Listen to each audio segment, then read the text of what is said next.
Tenali Raman விகடகவி Tenali Raman. Hello, எல்லாருமே எப்படி இருக்கீங்க? வெல்கம் டு கதை தப்பு. நான் சரஸ்வதி. இது உங்கள் அபிமான அப்புக்குட்டி. என்ன கதை சொல்ல போறோம்னு தெரிஞ்சிருக்கும்னு நினைக்கிறேன். உட்கார்ற அப்புக்குட்டி. ஆமா, தென்னாலிராமன் கதையை தான் நம்ம பார்ப்போம். தென்னாலிராமன் ஒரு வேலை விஷயமா விஜயநகரத்தோட தலைநகர் ஹம்பிக்கு தன்னோட மனைவியை கூட்டிட்டு போயிட்டு இருந்தார். போற வழியில ஒரு அழகான மலை, அந்த மலை அடிவாரத்துல ஒரு கிராமம் இருந்தது. அந்த அடிவாரத்தை ஒட்டியே ஒரு கோவில் இருந்தது. இந்த கோவில் வாசல்ல ஒரே கூட்டமா எதையும் வேடிக்கை பார்த்துட்டே இருந்தாங்க. ஏதாவது நம்ம தெரிஞ்சுக்கணும் அப்படின்னா தென்னாலிராமனோட மனைவிக்கும் ஆசை வந்து போச்சு. தரன் ராமனை இழுத்துக்கிட்டு போய் பார்த்தா ஒரு பயில்வான் 100 கிலோ எடையுள்ள மூட்டைய அப்படியே அசால்ட்டா தூக்கிக்கிட்டு என்னோட பலசாலிங்க எப்பனாவது இருக்க முடியுமாடா? எவனும் சவால் விடாதீங்க, உங்களெல்லாம் பார்த்தாலும் ஒரே தூச தூக்கி போட்டுருவேன். என்கிட்டயே சவாலான்னு தற்பெருமை பேசிக்கிட்டு எல்லாரையும் சவால் விட்டுக்கிட்டு தெரிஞ்சிட்டு இருந்தாரு. நேர ராமன் கூட்டத்தை விலக்கிக்கிட்டு போனாரு. எவ்வளோப்பா இந்த இடம்? 100 கிலோ. முடியுமா உன்னால? 100 கிலோ என்ன, இந்த மலையவே நான் தூக்குவேன், அவ்வளோ பலசாலி நான் தெரியுமா?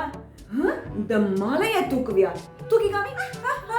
அதுக்குள்ள கேட்டேன்னா நீ எவ்வளவு நாள் எடுத்துக்கிட்ட இந்த மூட்டையை தூக்க பயிற்சி எல்லாம்? 3 மாசம். நான் இந்த மலையை தூக்கணும்னா எனக்கு 6 மாசம் பயிற்சி எடுக்கணும், புரிஞ்சுதா? அதை விட 6வது மாசம் எல்லாரும் இங்க வாங்க, நான் இந்த மலையை தூக்கி காமிக்கிறேன் அப்படின்னு சவால் விட்டார். அந்த ஊர் கிராம தலைவர் நாட்டாமையும் வந்து, அடடே தென்னாலிராமன் நீ வந்திருக்கியா, சவாலுக்கு ஒத்துக்கிறியாப்பா? இந்த ஊர் மானமே உங்ககிட்ட தான்ப்பா இருக்கு, கவலையே படாதீங்க நாட்டாம, 6வது மாசம் நான் இந்த மலையை தூக்கி காமிக்கிறேன்னு சவால் விட்டுட்டு ஒரு கண்டிஷனும் போட்டார்.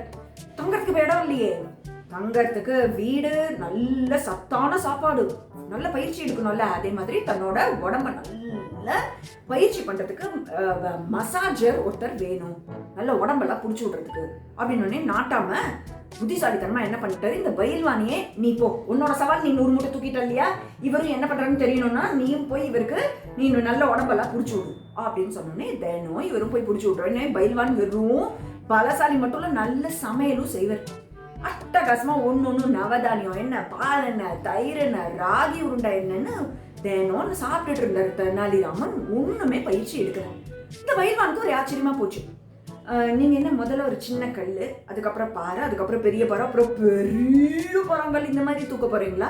ஒன்னும் பயிற்சியே நீங்க எடுக்கலீங்களே அப்படின்னு ஆச்சரியமா ராமனை பார்த்து கேட்டோன்னே, அடே உன்னோட வேலை என்ன, எனக்கு கை கால் அமுக்கிறது, போய் நல்லா சமைக்கிறது, அதை மட்டும் போய் பாரு அப்படின்னு அமுச்சு விட்டு 6 மாசம் நல்ல ரெஸ்ட் எடுத்து நல்லா சாப்பிட்டு கொழு கொழுன்னு ஆயிட்டு 6வது மாசம் எல்லாரும் மலை அடிவாரத்துல கூடிட்டாங்க.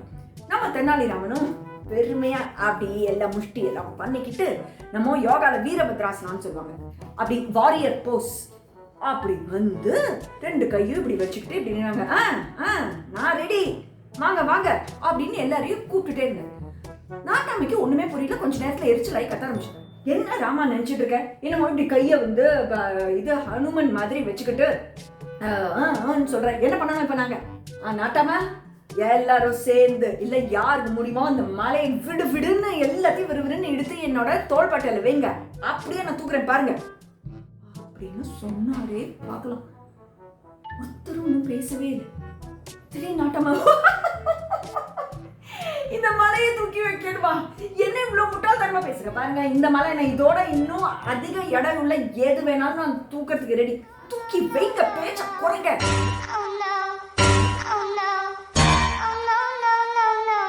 அப்படின்னு சொன்ன உடனே ரொம்ப சிரிப்பு தாங்க முடியாம நாட்டாம, பாலே பாலே இப்போ உன்னோட புத்திசாலித்தனம் புரிஞ்சு போச்சுப்பா, நீ இந்த மலை என்ன கைலாச மலையவே இப்படி இருந்தா நீ தூக்கிடுவ.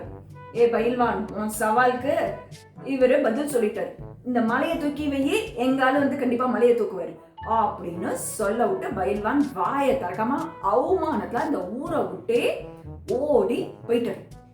நம்ம தென்னாலிராமனும் வந்த வேலை ஹம்பிக்கு வேற ஏதோ வேலைக்கு வந்துட்டு 6 மாசம் இங்க ஜாலியா இருந்தாச்சா, தன்னோட மனைவியை கூப்பிட்டுட்டு ஹம்பிக்கு போற வழிய பார்த்தாரு. எத்தனை சவால் வந்தாலும் எவ்வளோ சமயோஜிதமா காமன் சென்ஸை யூஸ் பண்ணி தென்னாலிராமன் அந்த பிரச்சனையிலேருந்து வெளியில வந்ததும் இல்லாம நல்ல பாடமும் புகட்டினார். தற்பெருமை, போஸ்டிங் சொல்லுவாங்க இல்லையா, நம்ம தான் பெஸ்ட் எல்லாத்துலயும் சொல்லக்கூடாது இல்லையா, நல்ல பாடம் அந்த பயில்வான் கத்துக்கிட்டாங்க. இதுல நம்மளும் நல்ல பாடம் கத்துக்கிட்டோம். விகட கவி தெனாலிராமன் சொல்லுவாங்க. ரொம்ப ஃபேமஸ் இல்லையா விஜயநகரத்துல? வி க ட க வி, அதை திருப்பி போடுங்க அதே வரும். இருவழி சொற்கள் அப்படின்னு சொல்லுவாங்க, பாலிண்ட்ரோம் அப்படின்னு இங்கிலீஷ்ல நம்ம சொல்லுவோம். இவ்வளவு தகவல்கள் இந்த ஒரு கதையில நம்ம கத்துட்டு இருக்கோம் இல்லையா? இன்னொரு ஒரு சுவாரஸ்யமான கதையோட நானும் சீக்கிரமா பாக்குறோம்.